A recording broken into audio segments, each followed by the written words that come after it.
give each of our panel members here a couple of minutes to give us a brief introduction to how they collect and transmit information, how we get that information into iCare, what kinds of information is gathered, that sort of thing. Each of us have different systems for collecting information and securing it and transmitting it. And so, database and information management is the name of the game, and I'll introduce you to our panelists along the way here.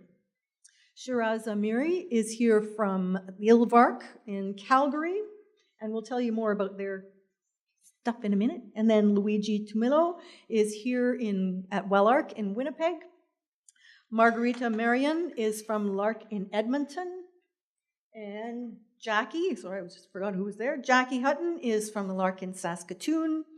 And Steve Reynolds is from Winkler Regional Connections.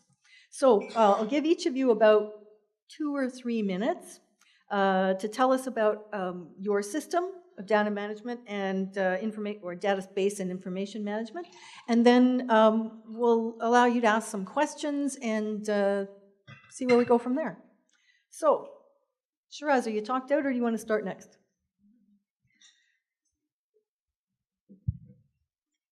Hi, everyone. I don't know the type of information that we provide to you. I don't know to what extent would be of your interest. Because when it comes to reporting, there are certain people and certain organizations that they are actually responsible and accountable for reporting. So in terms of reports, maybe this may not be the right setting to ask this question. Right now, we are providing different type of reports, quarterly reports, monthly reports, annual reports. I'm not quite sure how effective all these reports are when it comes to so frequently being submitted. Especially when we have a quarterly report, right away we have to submit the monthly report the next month. So other than iCare, of course before, iCare is a new phenomena. We had our own system and that we called it F-Data. That was an internal system that we used to keep all or still we are doing it, of course, because we are not funded by just one source. We are funded by IRCC and also Ministry of Labor from the province as well. So iCare is a system that IRCC has established, and they are very much interested to get all their information through iCare. But when it comes to our provincial funder, they would not be able to get anything out of iCare. So, of course, we have to have our other system active in order to generate the kind of report that the province is looking for. So, through years, I've been noticing that we have been providing a lot of information, that those information may not have been really to the interest and also may not have been very beneficial to the funders as well. So as time went by, we reduced few areas that was not wanted, and we, of course, we provide whatever we can and whatever iCare is asking us. The unfortunate thing is that when we ask information from iCare is not providing us that information. So this would be something that although we have our central system, we have all our datas kept safe and sound, and whenever any funder, whether it's federal or provincial, if they are asking for it, we have it ready. But iCare is something that's it is too ready to IRCC anytime they want to access. So I think in terms of reporting, this is all I can say at this point in time, but we will go around, and if I have something else, I will add on. Thank you. Thanks, Rose.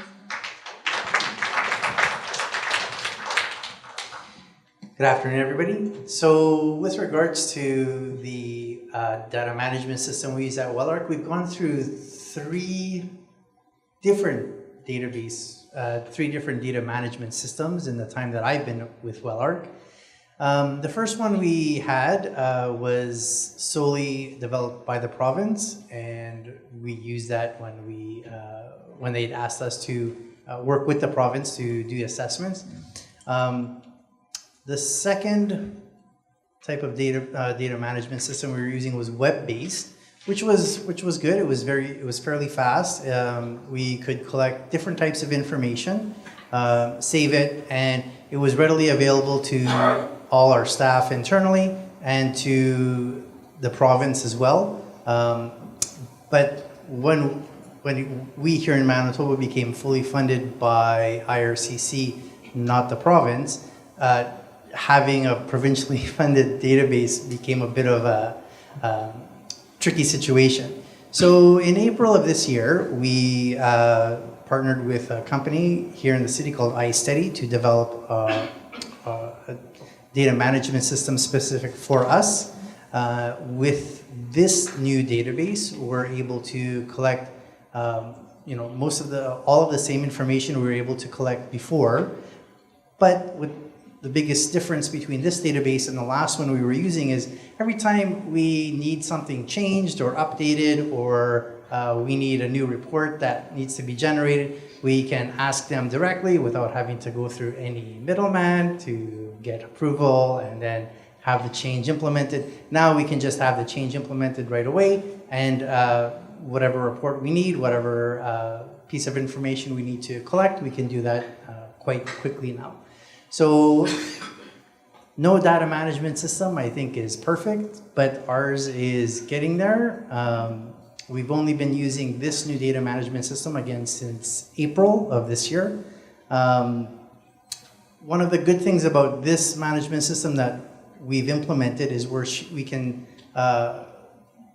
share information, the referral information, with the schools right after we assess the client. Whereas before, we would have to encrypt the file and have that sent off to whichever school a client was interested in attending. Now, almost immediately, once we've referred the client, the school can see who's been referred, when they've been referred, and all of their pertinent information right then and there. So, it's helping us to have a better understanding of wait lists that all the schools have. All of the schools are supposed to, once they've noticed a client in their system, they're supposed to either accept them or reject them. And so this is real-time information, so we can see who's waiting, who's not, how many people are, how many clients have been accepted into class, and how many are still waiting to get into class. So this is one of the key features that we like about our new data management system. So that's it. If you have any questions, we'll take them later. I'm sure we'll have a lot of questions about iStudy because it's something that we learned recently, and it seems like it's a great tool to use and to keep waitlists up to date. So talking about LARC, the situation is kind of similar to what you have described, that we have gone through a number of different databases. With each of database we tried to improve and enhance the previous one. So this March we adopted a new database called ShareVision. It's an agency-wide database. So basically, all the programs that Catholic Social Services runs needs to adopt the same database. As I said, it's called Share Vision. So what, in terms of information that we collect through our internal database, it's client's personal information, name, and date of birth, address, and immigration status, employment status, and whatnot, because we're again a language assessment center, so information related to clients' assessment results are entered into our internal database, the type of referral or referrals that the client received. On the top of our internal database, as Shiraz mentioned, we also have iCare that we also need to populate in real time, and it's one of the requirements of one of our funders, federal funders, ICC. We have been changing databases based on the requirements that we receive from our funders, and they're changing. So this new database will allow us to collect and change the fields and data sets that we collect easily, similar to what you have described. So it's adapted more to our needs.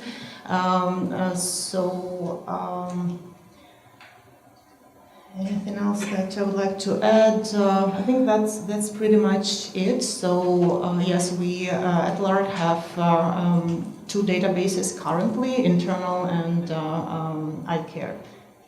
And if you have any questions, please let me know. Okay. So I'm from LARC Saskatoon. Other than iCare, we have two separate databases that we use to record our information for our database management system. So we're using a program called Simple CTS. It's a website-based system, so sort of like these guys as well. We can actually customize it as well to look into different demographic information that we're trying to track. So recently, a big area that we've been trying to look at is where our clients are coming from within the city. So we're tracking neighborhood information. A big reason as to why we're doing this has to do with knowing where we want classes to be. Ideal places for clients, whether it be being able to get there via transportation or it's closer to their homes, thus making it more likely that they'll actually go to class. This system also tracks other things, so mode of transportation, employment status, kind of just general demographic information. We also use Excel. So we have this password protected, and it's on a secure system as well, that only members from our administrative staff can actually access.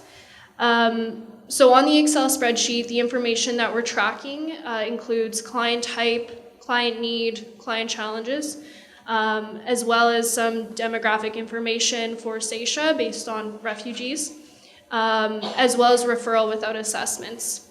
So it's sort of tracking that extra information that we don't get from iCare. Some challenges that we see with our data management system includes the fact that iCare doesn't actually record referrals without assessment. So in our center, quite often, once every day for sure, we have clients come to us for a referral with no assessment. And unfortunately, iCare doesn't track this information for us. It's also, we have locations in 3 different cities now. So we're in Saskatoon, Regina, and Prince Albert. So iCare actually groups all of our client data into one report. So it's hard to kind of, see how each individual location is, improving through that report. One other challenge that we're having is not recording the overall CLB level in iCare. So yeah, that's just a general summary of our database information systems. I'm Steve Reynolds from Regional Connections Immigrant Services in South Central Manitoba. We're in the communities, 3 different communities, Winkler, Morden, and Altona in the Pembina Valley. So we're a small center service provider. Our catchment area is about 50,000 people. And we have all services organizations. So we provide settlement and employment and language and community connections services. So I'm the director of the language programming and our placement assessments. It's one of the things that we do. So as far as data management, case management system, we need one that can handle all of our programs and activities. And so we've been working with a web-based one called Better Outcomes since 2005. We've been using it for the last 12 years. And the process there, how it works, all new clients to our organization, whichever of the 3 offices they come to, they start with a settlement intake appointment right away. And that's about a 1 or 1.5 hour intake appointment, and the settlement worker collects all the basic client information, and that's entered there. And then they're booked for a language placement test. So when they come to the language placement test, our assessors and program support staff already have access to that client information that was collected at the settlement intake appointment through our case management system. So that is helpful there. We eliminated a lot of redundancies. Our settlement programs and language program used to be separate programs, and it really became apparent the hoops we made clients jump through when we co-located. We moved into buildings together, but we're still separate organizations. People would fill out their registration forms and give all their information in one appointment, and then they would walk down the hall to another office and they would have to do it all over again. And then they'd walk down the hall to another office and they'd have to do it again. And they started asking us, why do we have to do this? I just told that person over there. And we said, great point. And so we worked, it took a few years for us to merge our programs into a single organization, but that was really for the best interest of the clients who just have a lot more efficiency regardless of what program or activity they're accessing. And so for assessments, yeah, everything is entered there in the case management system. It's not too onerous. We do about 200 CLBPTs a year. And so they're manually entered into the case management system and then also into iCare. So for assessments, we're still doing double entry. For all of the rest of our programming, we're now doing bulk uploads from our case management directly to iCare. So everything else is single entry, but for assessments, we're still working with a double entry system. And yeah, I think that's it for now. Thanks. Okay. Thank you to all of you for that introduction to very different systems across the board. One of the questions that occurred to me was when you said, Steve, you do about 200 CLBPT, CLBPTs a year. How many are others doing? So it's rough numbers for assessment and for referral. I think you all do separate referrals as well, right? Yeah? Okay, Steve, you do 200 CLBPTs. Do you do separate referrals as well when a person finishes one program and goes into a next? Right. Last year, I believe it was about 1,500 separate class registrations, I guess is the way we would count it. So nearly all our referrals are internal. We're the only language service provider in our region. So people are almost always registering for our classes. So they're not going somewhere else to another organization, other than when they register for online. Or if occasionally there's something they can access from Winnipeg by distance or people are willing to drive in. But okay. Probably 99% of the time it's internal. So yeah, about 1,500 different registrations last fiscal year. Okay. Jackie? Renata? Yes, so in Saskatoon, we assess approximately 2,500 clients per year. And on top of that, we have about 500 referrals every year. In Regina, we assess about 1,700 per year, and we're still to find out how many referrals because the program is starting in July. And PA 250? 75 clients per year. Oh, okay. So in Edmonton, LARC operates two programs. One is funded by RCC, it's our LINK assessment program, and another one is called Language Vocational Assessment and Counseling Program, funded by Alberta Labor. So for our LINK program, we assess over 3,000 clients per year, and at least one client receives at least one referral. With the second program, LVA and counseling program, so we assess again over 3,000 clients, and we have last year we had over 1,600 return clients who may come for reassessments or other services, and one client may have more than one referral to different programming depending on their needs. And at WellArc, we do about over 4,000, 4,500 CLBPTs a year. And we do roughly over 2,000 referrals a year. More than that. More than that? Yeah, it's about double. So actually, 45, we do between 9,000 and 10,000 person contacts a year, about 4,500 assessments, and then about 4,500 to 5,000 referrals. Okay, thanks for clarifying. I just did the stats not long ago, so there you go.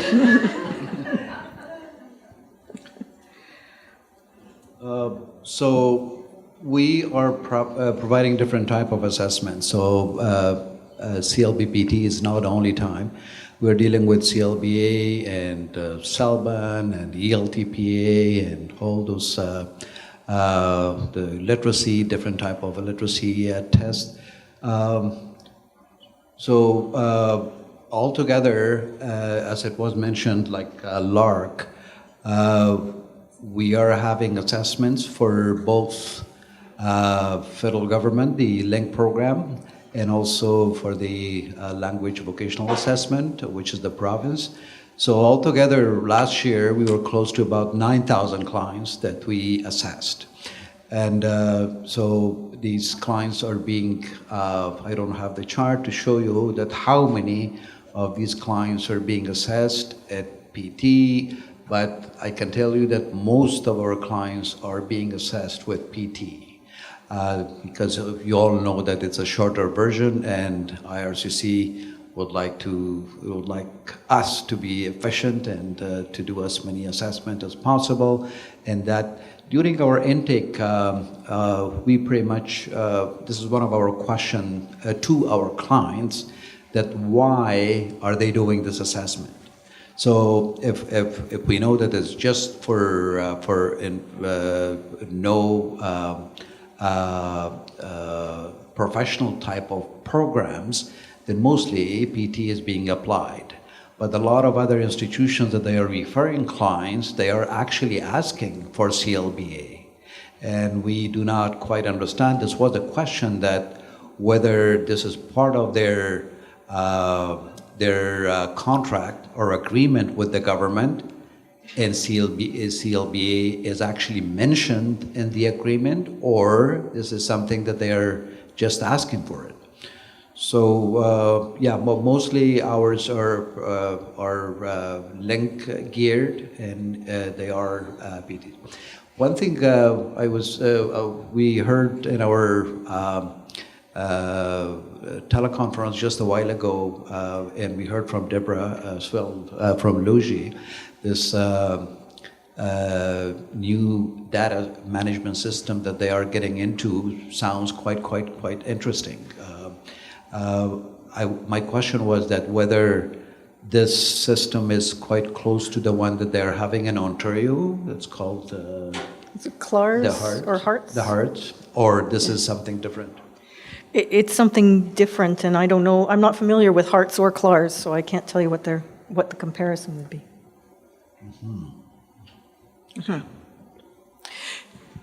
Do you folks have questions? Things you'd like to ask them about? Yes. I have a question. How do one challenge that we have in Halifax is, and someone mentioned it on the panel, about follow-up. So we, offer ongoing follow-up. People call, ask for more information, or they send us an email, or show up, or make appointments. How do you track those? What are your different systems for tracking those follow-ups in a way that's more efficient than what we seem to be able to do? Just to keep track of those because it takes a lot of time, and it is a big part of our work, and it's important. But it's I find it harder to track because, like you said, it's not tied to assessment. Right. So how do you track follow-up appointments? You want to start down at that end? Oh, you probably want the microphone. Yeah, sorry. I guess one advantage with our organization's model is we do 30, 60, 90-day follow-ups, and settlement workers do those. And they're created in the case management system through action items. So when they log in, they get a notification when it's time to follow up with the client on a service. And then their follow-up interventions are trackable in iCare for them as a settlement activity. Yeah, follow-ups are definitely always a challenge. I know in our Regina office, for example, we're in really close communication with the other service providers. So whether it's giving them kind of statistics as to who we're referring to them. We also will occasionally do intake calls out. So our members of our admin team will follow up with a client just to see how they're doing, if they ended up making it into class. We've also noticed that if clients aren't getting into class within 6 months or so, a lot of the time, which is good, they'll actually come back to us and just kind of ask, what's going on, and we'll follow up for them at that point as well. At LARC, I agree that the process of following up with the number of clients that we see per year is a very onerous task. And currently, for example, within our agreement with Alberta Labour, we have to follow up with about 50% of new clients that we see on an annual basis. So usually follow-ups either through phone calls. Again, it's proved to be not as efficient as we hoped this would be because clients may not answer, or depending again on the level of the language, the client may not understand who is calling. So currently we embarked on a new project jointly with LARC called Outcome-Based Measurement Project, where we are trying to figure out a better way of following up with clients, the way that could be more efficient and less maybe time-consuming on language assessors' side. But this project is underway, so hopefully next time we meet in Saskatchewan, we'll have more updates on the work, on the progress of the work that has been undertaken currently. Thank you. So at WellArc, what happens is if a client contacts us, either the assessor they've seen originally, or if they just contact our information line, depending on what their question is, we'll book them an appointment to come in. If it's for a new referral, we'll refer them to a new program. If not, clients will come in and maybe have some questions or concerns. We'll speak with them about that, and then we'll note that on their file when they come in. But we can only do that if they come in. With our new data management system, now we can track more accurately how long a client has been on a waiting list for a school, and then we'll alert the school. If we don't see any movement for the client, we might ask why your list is so long and what's being done to clean that up. And so recently, schools have been more proactive in fixing that issue, but it's a work in progress. It's a work in progress. But more often than not, a client will come in for a new referral, and then we'll work on their follow-up from there.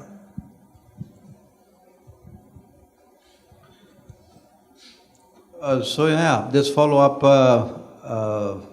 is quite, for us, it has been done differently. When it comes to different funders, there are different requirements for follow-up.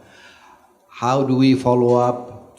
Follow-up could be done through, cold calls or warm calls, or it could be through focus groups, or it could be done through what we have in our office. We call it client satisfaction questionnaire. So clients are filling that form, and based on that, that would give us a feeling that how or what our clients are thinking about us. And in terms of the follow-up with our provincial funder, as Margarita was saying, we are on the same boat right now, actually. As she said, we are going through a project, and that is to do with outcome measurement.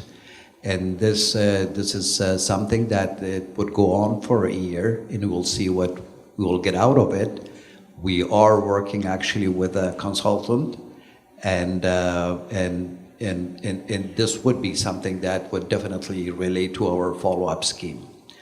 In terms of IRCC, since iCare came into place, not really much of a follow-up is being done with IRCC clients, because those clients are actually being seen in iCare in any ways. This is one.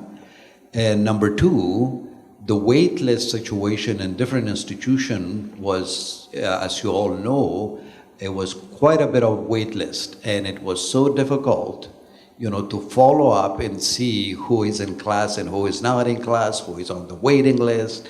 So it was quite difficult. So we haven't done any follow-up, at least for the last 1 year for our IRCC. I can tell you that. Yeah, I think that's just about all I wanted to say. Thank you. One of the things that as a manager of a program drives me crazy is no-shows. Hands up, everybody's driven crazy by no-shows. Yeah, 2 hands back there. One of the things, just to add to what Luigi said, this new data management system that we have, we just had installed a scheduling piece to it. So what it will do in over time, of course it hasn't yet, but over time it will give us a list of all the times that a person has made an appointment with us. So we kind of joke that if a person makes 2 or 3 appointments and doesn't show up, they got to talk to me. And I give them a rundown of, how many people's time you're wasting and how many people can't have an assessment because blah, blah, blah. So that kind of follow-up and tracking, I am not sure whether it just assuages my feelings of, annoyance and frustration, or if it actually will lead us to finding a way to make sure that people can, that we connect with them and can get them to come in when they make an appointment, and then we can keep track of how often they've been here. Other questions? Yeah. It's more of a comment question. I always feel that, all of the information is being entered by our staff into a database. And the biggest issue is who has access to it. Do you know? Because we're entering information into our internal database. We're entering information into a federal database.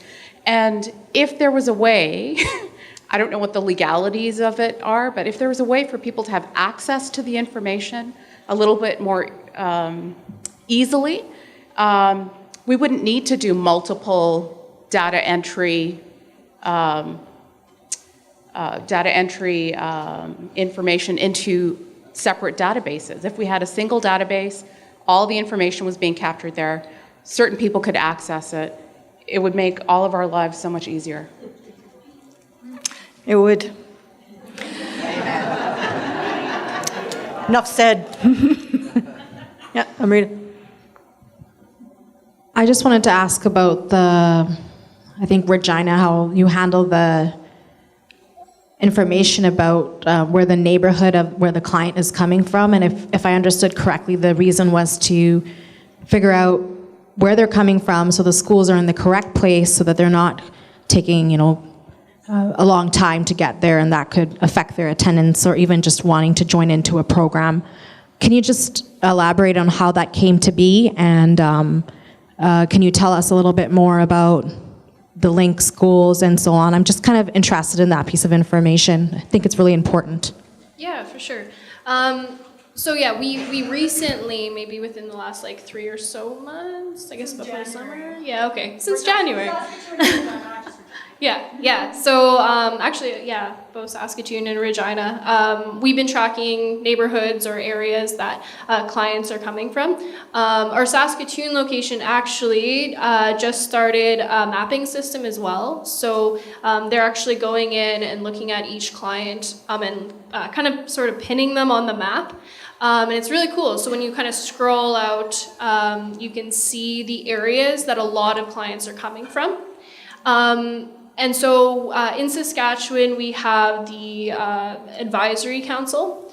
So essentially what that is we have members from each service providing organization as well as from LARC attend.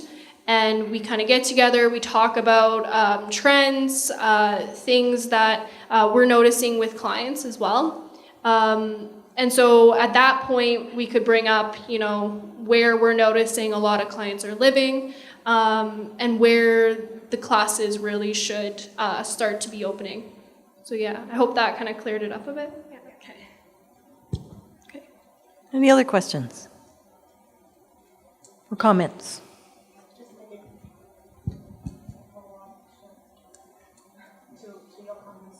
With our share vision, we can also run reports based on where clients live, and similar, we have meetings with ERLAC.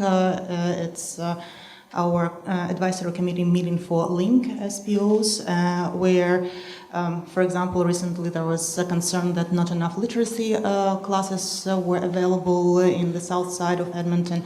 So just sharing this kind of information with our link SPOs that more, for example, newcomers are settling in the south side of Edmonton. So gives them a little bit more information and tools for advocacy and a possibility to open classes based on the needs of clients. So it's kind of similar to what you have commented on. And sorry, just to follow up on that. So at WellArc, we're also trying to keep track of where clients are coming from in terms of, we're tracking them by their postal code. So to see what area of the city they're coming from. And not just clients coming back for referral, but when clients come in for assessment. We've had several stage 2 classes cut here in the city. So what we're trying to do is keep track of how many clients that have come into WellArc who are identified as stage 2 clients, who could be, who could attend a stage 2 class if there was one in their neighborhood. We're keeping track of that in our new database as well. So just one more piece where we can speak with our illustrious funders to see if they can help out in the future. Okay. Anyone else? A couple of people have talked about, sorry, I'll come right back to you. Some couple of people have talked about data entry and it being, you enter it into a database locally and then into iCare. How many of you have a method of uploading information into iCare without having to do, or do you have to do separate data entry? Doing separate data entry? We used to, at the very beginning, when iCare was just about introduced, we started that way. But slowly we shifted and we went straight to the system, and we're doing it differently now. Because that would kind of, double work, if you happen to do it that way. So it works for us now. Okay. At WellArc, what we do is we can generate a report and upload that directly to iCare. We're not doing any double data entry with us. We do separate and data entry for iCare in internal database, so it's quite time-consuming process for our staff. So hopefully in the future we'll be able to figure out more efficient ways of data entry. Yeah, so as I had mentioned before, we actually have 2 extra systems other than iCare. So we're currently trying to, I guess, just minimize the amount of data entry that we have to do and not be super repetitive. But yeah, definitely a challenge and definitely time consuming. Yeah, for us, when iCare was first rolled out, everything was double entry, so that was really bad for a while for being time consuming. But program by program, we're able to generate reports and bulk upload those to iCare, except for language assessments. That's the one that we're still doing double entry for. Okay. Sorry, who was it back here that had a question and I skipped around you? Oh, that was Lucille. I had a question about referrals. I think I might be misunderstanding what you're saying. In Lethbridge, when we have, let's say, 800 assessments on an annual basis, I'm going to have out of that 800, 1,200 referrals. So I'm going to have at least 800 referrals to language schools, okay, plus additional community referrals. So when somebody is reporting you have 4,000 assessments on an annual basis, but you have way less than that for referrals, I'm not connecting with what you're saying. Could you explain that a bit? Somebody want to do that? So for us, essentially what we're meaning by that is that assessments, you get a referral off of those to a language class, and then the extra, say 400 or so referrals that we do, they come back to us and we refer them to class. So they weren't actually assessed at that time, we just had referred them to language school.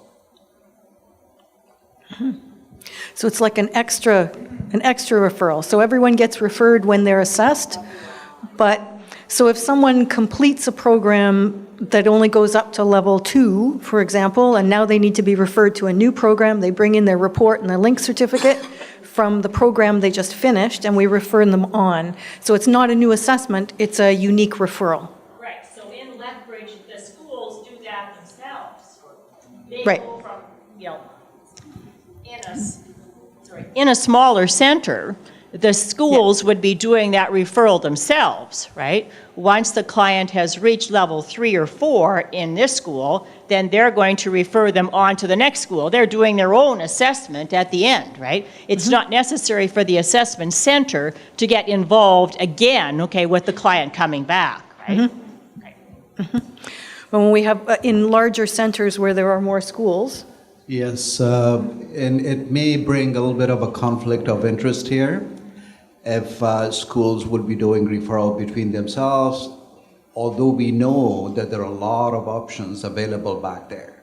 So if when clients are coming back to receive a little bit of a counseling session, they get to know a lot about other community resources, and maybe one of those options would be the best option for them, not necessarily the one that the school is referring them to. So in the larger centers, it is quite difficult because more options are available, and we have to look into individual circumstances as well.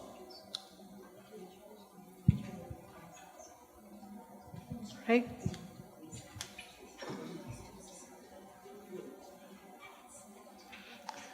You tired?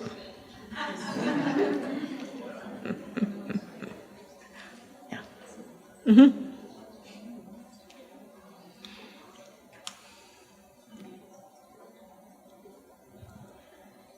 I just had a question about how do you handle clients that, for example, they were originally tested in Calgary, received their first link assessment in Calgary, and then received their results, and then maybe after that they moved to Edmonton because we're so much better. Just joking. Sorry about that, Calgary. But I was just wondering, how do you handle those situations? Are they tested again over because of a certain time period lapsing? Do you issue the same results? I'm just very curious about interprovincial moves, or even city to city within the same province, how that client is treated. Actually, that's an interesting question, because we had that similar situation happen about a month or 2 months ago with Biljana. We had a client who moved from Calgary to Winnipeg, and we learned during our pre-screening process that they had an assessment or they'd been to school in Calgary, and we just had them fax over the results. And in this client's case, the results were a little old, so we had to reassess them before we could refer them to class. But if the assessment, if the link certificate was still valid in the last year, then we would have just used that to refer them to class. Is that the certificate from the school, or is that the result of the assessment? Either. Okay, thanks. And I think I wanted to talk about that as well, because I'm from Red Deer, which is halfway between Calgary and Edmonton. And sometimes clients come to us specifically because they don't like the results they got in Calgary or Edmonton, or they don't want to wait 6 months. And if we could look them up in iCare, it would be really helpful. We're all spending all these hours putting everything in iCare, but we can't get anything back out. And so I just have to go, oh, you're from Edmonton. Oh yeah, there's a really long waiting list in Edmonton. Okay, and just take their word for it. So yeah, it would just be so much more efficient to get information straight from iCare.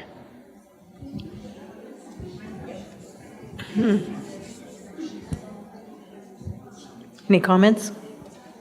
I just wanted to add that at LVARC we have a system in place, what we call it inland migrants. So these individuals who are coming from different provinces, for example, make a decision to stay in Calgary, these clients are being looked at their situation differently. We would like to ask them if they have ever been assessed before, and if they have, where, and do they have any results with them.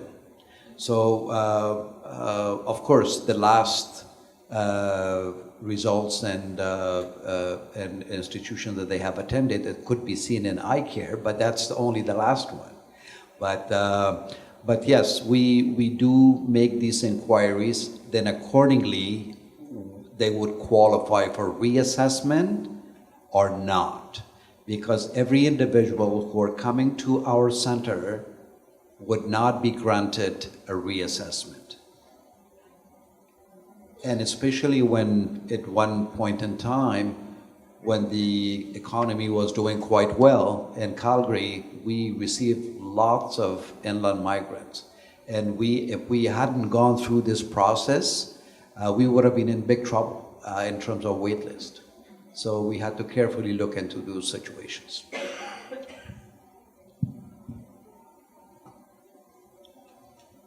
Okay. Anyone else want to comment up on the panel? Yeah. Yeah, so in those situations, we take clients who come with sometimes the referral letter from WELARC if they've just relocated from Winnipeg to our communities, or link or progress reports from Winnipeg programs as well. And so the guidelines that I think we're correctly following are if their placement test is more than a year old and they were never in classes during that time, then we reassess them. And if it's a link or progress report that's more than 2 years old, then we assess them before putting them into class. But in either case, with new clients, they sit down with one of our program support workers, a learning coach, and she sort of does a learning intake with them, even if they're coming with CLB levels from another program, and she gathers some of their learning needs and background information and goals that are going to be the context for the decisions we make and the advice we give them as an organization. That all goes into our case management system so that we have that organizationally. Okay. Go ahead.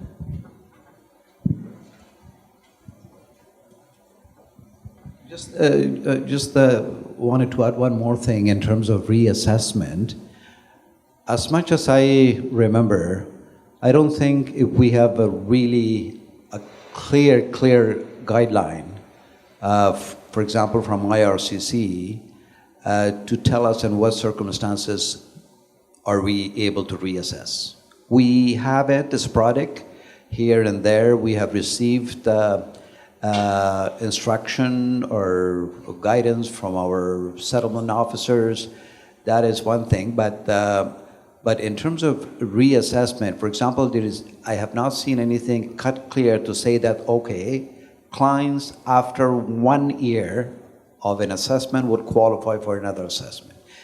Number two, clients, so this type of formula, I think this is something that at one point I remember that IRCC had authorized the assessment centers to do only one assessment per individual.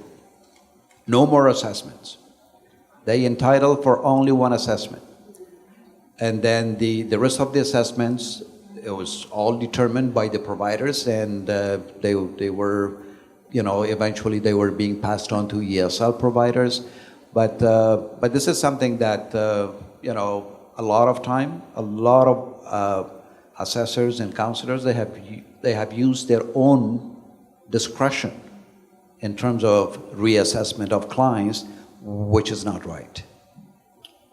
Isn't the guideline to have a new assessment if you have not? I'm just wondering, isn't the guideline sort of established by the CCLB in when you provide a new assessment, not IRCC? My understanding was that an assessment for placement should have been done within the previous 12 months. So if a person is on a wait list for 1.5 years, then they probably need to be reassessed. If they've been on a wait list for 6 months, they can stay on that and then go into class. We do a lot of sort of case by case stuff, So right, if a person has been, they were assessed 1.5 years ago, but they've been home with their baby for all that time, and in a milieu where they're only speaking their first language and they were foundations before, we're not going to make them do a new assessment. We're going to, even if it's 1.5 years old, place them into class, right?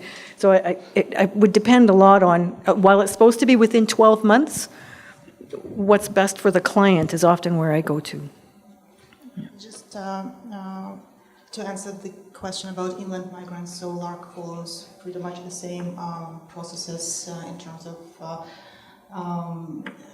reassessment or assessment of clients who are migrating from other provinces. But in terms of reassessment, even within in the province of Alberta, we do have different requirements. I know that ILWRC, for example, may administer 2 link assessments, whereas at LARC we cannot assess clients twice under our link program, so each client can be assessed only once, and this is a requirement that was communicated to us by our settlement officer. So what I'm saying is that even within the same province, we may have different, guidelines or different information communicated to us.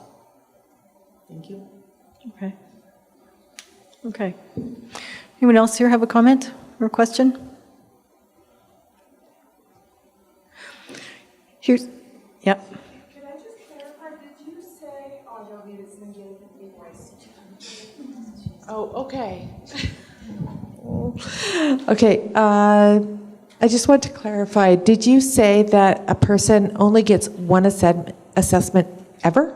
Yeah, under LINK program, under our LINK program that is funded by ICC, so we can provide only one assessment.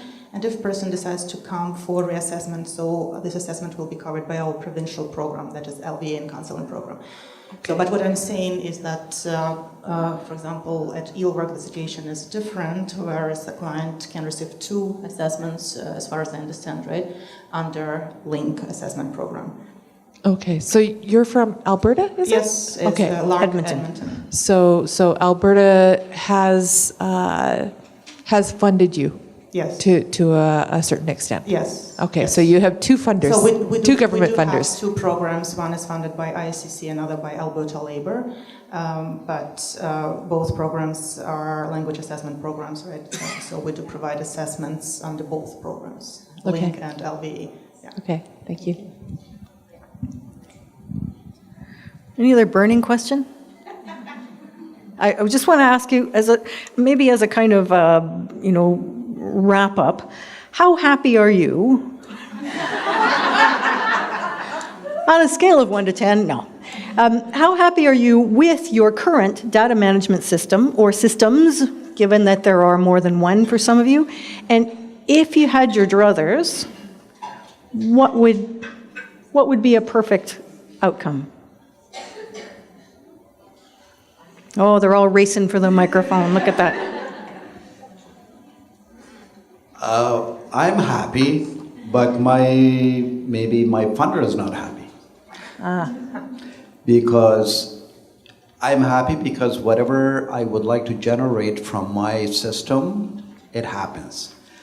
But the way and the shape that, for example, my provincial funder is requesting, maybe I would need to add some more fields, maybe I would have to develop that a little bit further. So this may bring a difference. And at this point, it was mentioned, Margarita also mentioned about this system. We are looking into our data management system to see whether we will still live with it or we would have to move somewhere else. And that's why I was kind of questioning your system, Deborah. We'll talk. That, how, because it sounds quite promising and quite interesting in terms of all those options that you mentioned. We have already looking into a shared vision system, and Margarita has been helping us to give us a tour and a visit of the system and to see whether we can go to that system as well. So we are in a situation where we have to make a decision. Okay. I'd say I'm about 80% happy with our new database management. I mean, there are little things here and there, and obviously we can always improve. We just started with it in April, but overall, I'm pretty happy with it. Good. As I mentioned, that we just transitioned to a new database, so the process was not smooth all the way. It takes adjustment and getting used to new system. So wishful thinking would be to have one universal database system that will satisfy both funders and our internal needs as an agency, so that to not have this multiple entry of the same information. So I guess what I'm saying, just to have one database system that will meet the needs of all of us. Thank you. Yeah, I totally agree. I think that slowly moving away from multiple data entry will be awesome. As for how happy we are, we're fairly happy. I think through each improvement, we're kind of slowly getting there, which is good. So just working to kind of continually improve upon our database management system. We're pretty happy with ours. I guess the biggest constraints, one is cost. So there are sometimes items on the wish list of features we would like or capability we would like, but there's a development cost to have that added to the program. That's not always feasible. So sometimes things just stay on the wish list. And there's also a cost for us for a number of users accessing the system. And so right now, for example, our language instructors don't have access to the system, and that's just a cost decision. So to figure out how to share information from the system with them, their staff, but they're not accessing the system, and stay within security guidelines and protocol and all of those things, that's one other constraint we have. Okay. Any last words? Out here, last words? Okay. Thank you so much to all of you for sharing your experience.